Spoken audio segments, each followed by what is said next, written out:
নমস্কার বন্ধুরা, কেমন আছেন সবাই? আশা করি সবাই ভালো আছেন, সুস্থ আছেন।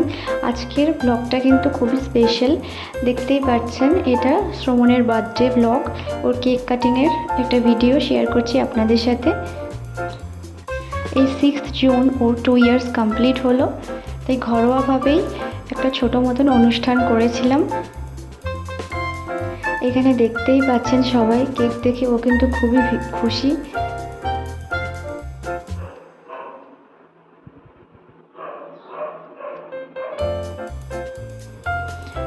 এখনও তো ছোট খুবই, একা একা তো কেক কাটতে পারে না, তাই আমি আর ওর পাপা দুজনে মিলে ওর সাথে কেক কাটিং করলাম।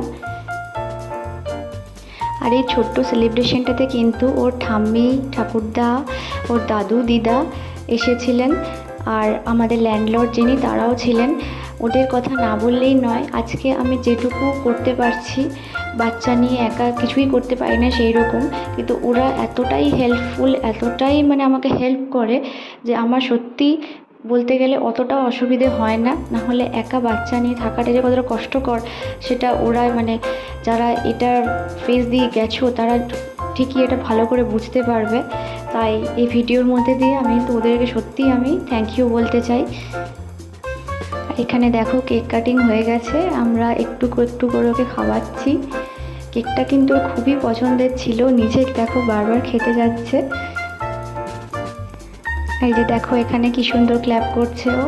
এই যে ঠাম্মি আর দিদুন, দুই দিদুন কেক খাওয়াচ্ছে একে অপরকে।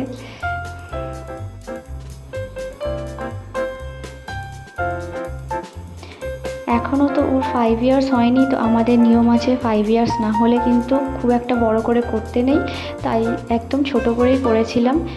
জাস্ট ওর দাদু, ঠাম্মি আর আমার মা বাবা আর আমাদের ল্যান্ডলর্ড এরাই ছিল। শ্রমণের ছোট্ট বার্থডে মিনি ব্লগটা যদি আপনাদের ভালো লেগে থাকে তাহলে অবশ্যই চ্যানেলটাকে সাবস্ক্রাইব করে পাশে থাকবেন। দেখা হচ্ছে পরের ভিডিওতে। Till then tata. আর হ্যাঁ, সবাই কিন্তু শ্রমণকে অনেক অনেক আশীর্বাদ করবেন যেন ও অনেক বড় হতে পারে, একটা ভালো মানুষ হতে পারে। ওকে, দেখা হচ্ছে পরের ভিডিওতে। Thanks for watching.